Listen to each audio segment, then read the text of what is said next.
사람들은 아프리카에서는 오스트랄로피테쿠스, 그 다음에 이 중국에서는 북경 원인, 뭐 크로마뇽인, 자바 원인, 뭐 이런 사람들이 다 된 거지 이렇게 생각을 했어요.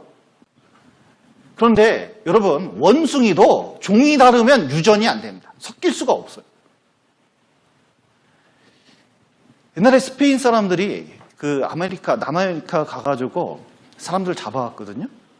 근데 그때 재판한 게 있는데 그 재밌습니다. 뭐냐면 남아메리카 사람들이 사람이냐 사람이 아니고 또 거기서 동식물이 많다고 말씀하셨는데 석유를 통해서 얼마나 동식물이 많았는지를 우리가 사용하는 석유만 보더라도 엄청났다는 걸 보여주고 있습니다. 성경에 있는 게 너무 정확하죠. 그리고 거기서 두 사람을 통해서 온 인류를 만들었다는데 맨 처음에는 얼뜻 들으면 안 돼. 이 많은 사람이 어떻게 두 사람에서 나오지? 그런데 이 두 사람, 유전 법칙을 통해서 유전자가 발달한 이 시대에 남자도 여자도 다 한 사람의 그 유전자를 통해서 나왔다는 것이 증명됐습니다. 또 재밌는 것은 사람이 흙으로 만들었다고 이렇게 이제 말씀하셨는데 저는 고등학교 때 이 말을 잘 납득이 안 갔어요. 어떻게 사람을 흙으로 만들었냐. 이거는 단백질이고 이게 유기물이라 그러거든요. 그리고 광물질은 무기물이라 그래요. 그런데 흙하고 어떻게 사람하고 같냐. 이해가 안 갔어요. 그래서 성경이 신화지 이렇게 생각을 했습니다. 그런데 제가 화학공학과를 나왔거든요. 좀 목사처럼 보입니까? 공대생처럼 보입니까? 네. 제가 화학공학과 배우면서 그 광물질을 다루는 무기화학이라는 게 있어요. 우리 교수님께서 첫 시간에 그 얘기를 하는데 인상 깊었습니다. 아직도 잊어먹지 않아요.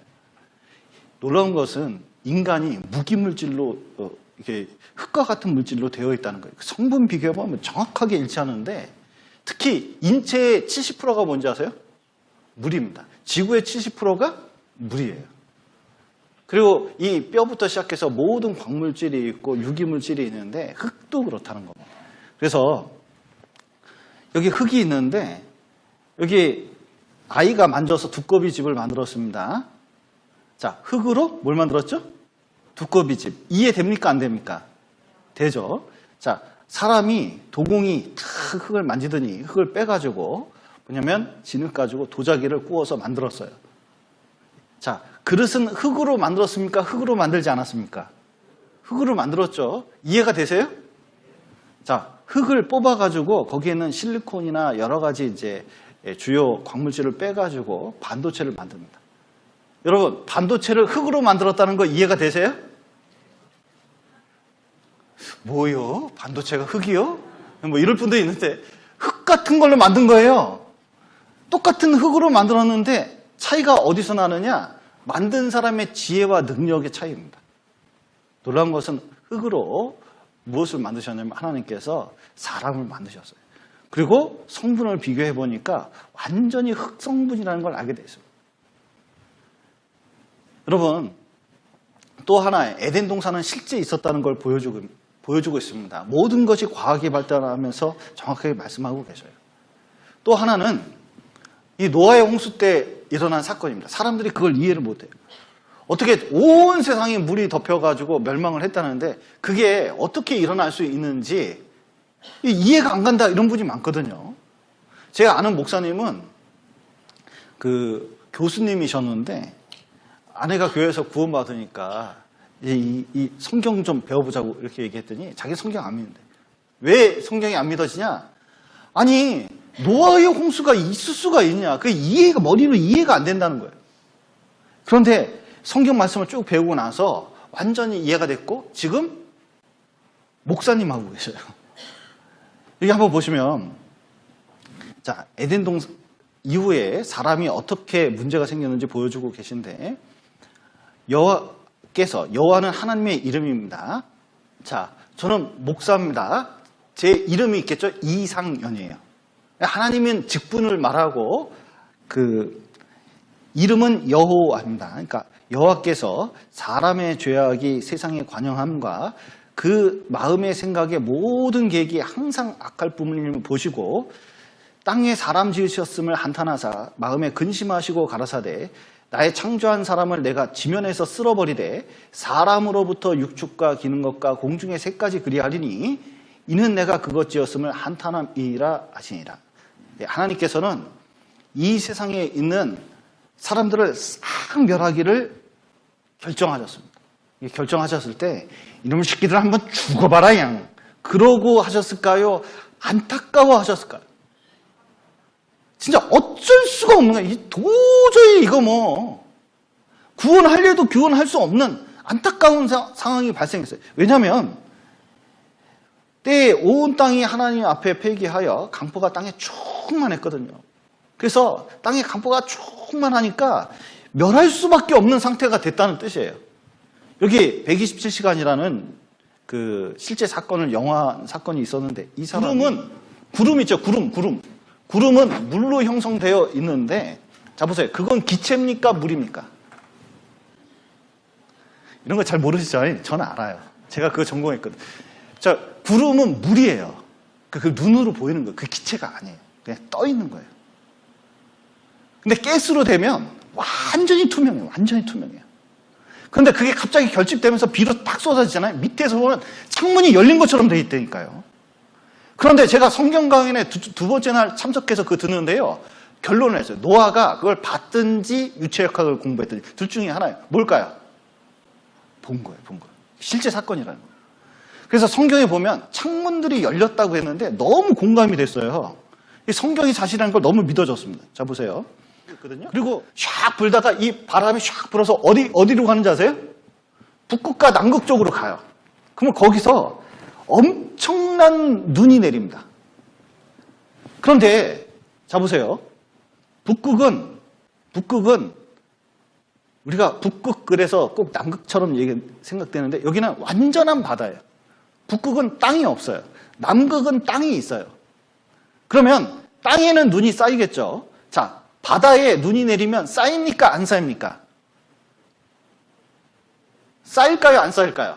쌓여요. 왜냐하면 너무 추우니까 바다가 얼어서 그 위에 눈이 쌓이는데 그 눈이 쌓인 게 눈덩이가 된 것이 뭐냐면 이 빙산이에요. 그래서 이렇게 얼음이 얼어가지고 물의 넓이가 줄어들고 그리고 하나님께서 바닷물을 모아 무더기같이 쌓으셨어요. 여기 빙산 가까이 가면 진짜 무더기가 따로 없다는 걸 알게 됩니다. 깊은 물을 곳간에 두셨습니다.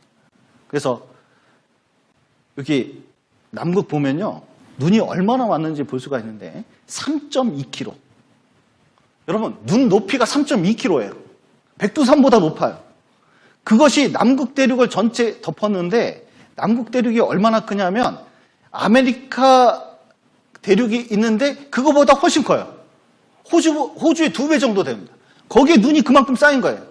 그래서 이것을 70m로 잘라가지고 두께 70m로 잘라가지고 지구에 딱 널브러 주면요 70m 두께에 온 지구를 다 덮을 수 있을 정도예요. 그러니까 얼마나 물의 양이 많은지 알 수 있죠. 그래서 뭐 북극은 필요 없어요. 남극의 얼음만 녹인다면 어떻게 되느냐? 지상이 60m나 높아져요. 그러면 어떻게 되느냐? 여러분, 해안 도시, 지금 이제 도쿄 올림픽을 하는 도쿄 같은 경우는 바로 수장됩니다. 네. 그래서 그럼 지구 땅덩이를 땅속에 집어넣으면 어떻게 되냐?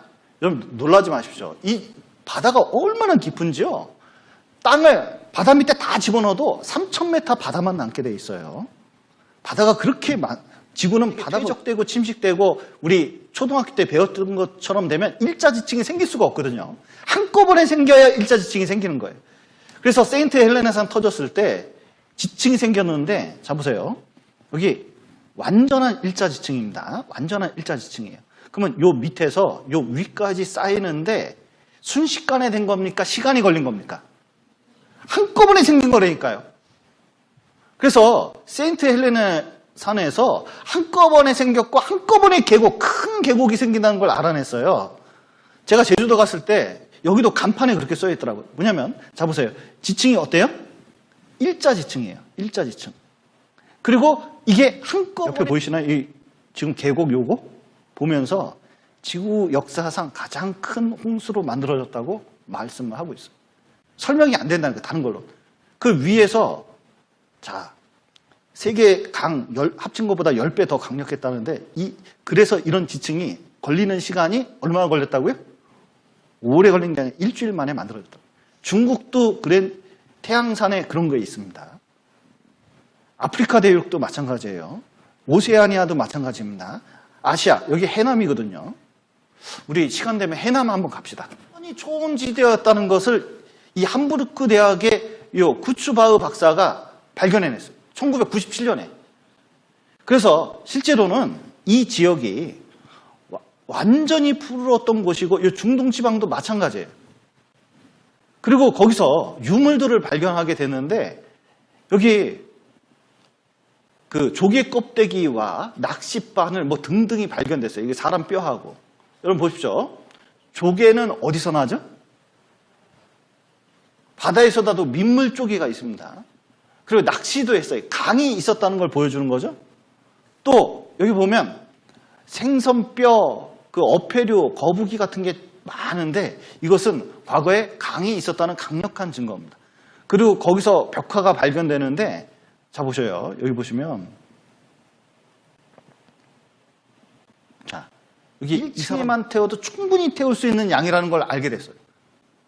그래서 1층에만 동물 태우고 나머지 곡식 딱 만들어 놓으면 먹을 거 만들어 놓으면 1년도 충분히 살 수 있다는 거예요.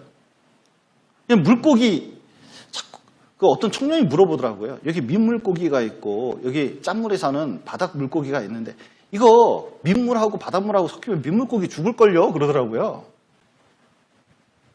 여러분 놀라운 것은 맹물하고 바닷물하고 섞입니까? 잘 안 섞입니까?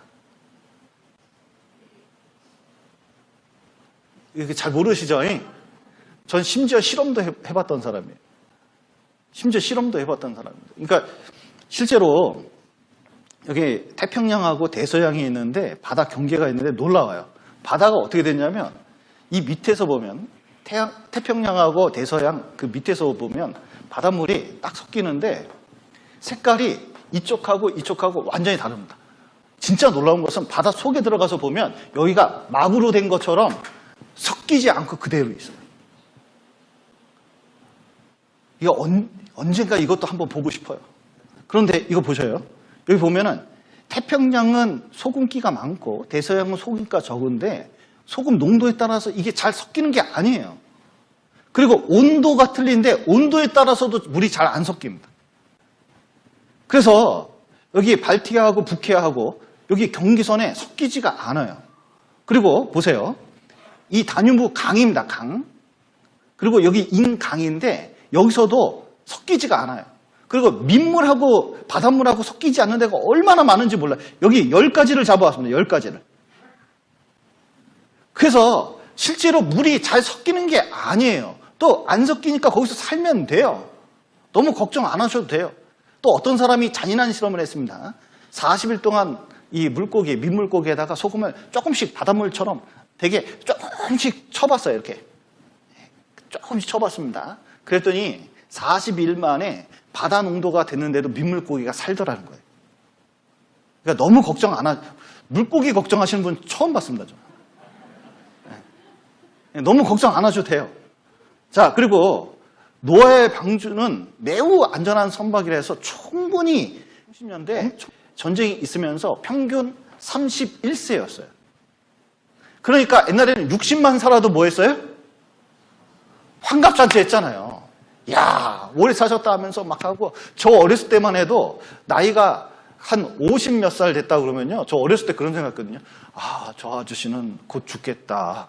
나이가 너무 많다. 이렇게 생각을 했었어요. 죄송합니다. 저 어렸을 때.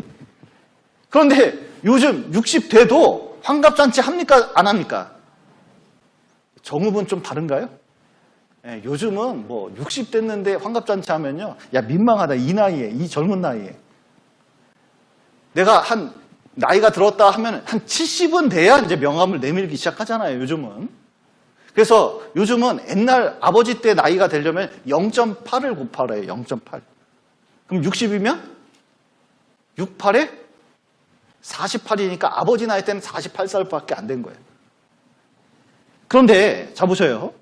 평균 지금 80세 정도 사는데 유전자만 완전하다면요. 사람이 몇 살까지 사냐면 1000살까지 사는 게 가능하다는 거예요.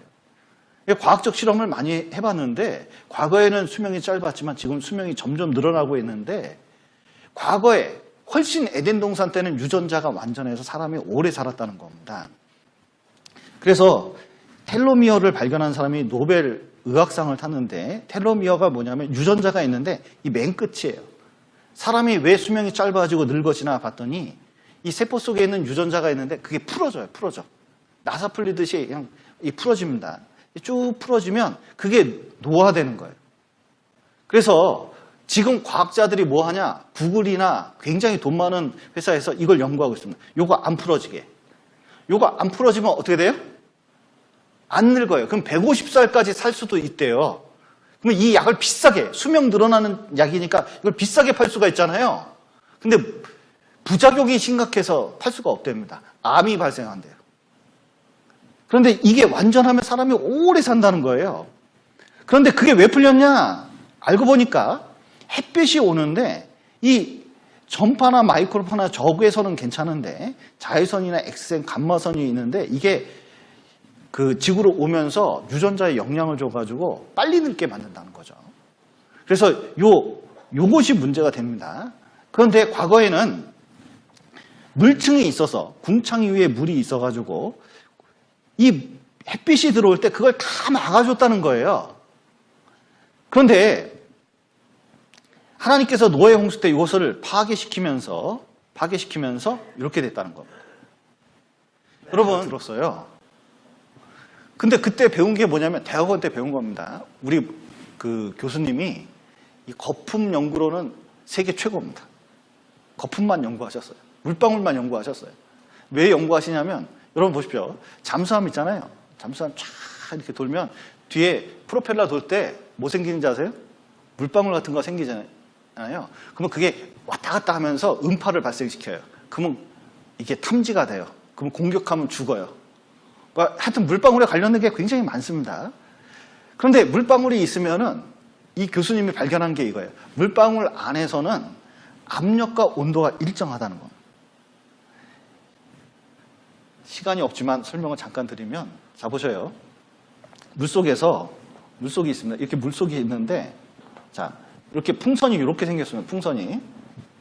풍선을 긴 풍선을 이렇게 만들어 놨어요. 긴 풍선을 만들어 놓으면 여기 1번 위치하고 여기 꼭대기 물 위에 2번 위치하고 있으면은 자 1번하고 2번하고 압력이 같을까요? 틀릴까요? 이런 긴 풍선이 물속에 이렇게 잠겨져 있습니다. 이렇게 노아의 홍수 전에 태어나고 죽은 사람들은 갑자기 수명이 줄어듭니다. 햇볕이 얼마나 영향을 주는지 알 수 있죠? 그리고 지금까지 수명이 점점 줄어들고 있다는 걸 보여줘요. 실제 사건이라는 걸 보여주고 있습니다. 그리고 노아의 홍수 때 물들은 어디 갔을까? 사람들이 자꾸 물어보는데 온 세상을 덮었으면 물이 없어져야 지금 살 수 있잖아요. 산은 오르고 골짜기는 내려갔나이다 말씀하셨는데 하나님께서 이 땅을 밀어버리셨대요. 그게 쑥 올라왔어요. 이렇게 융기된 거예요. 그리고 쑥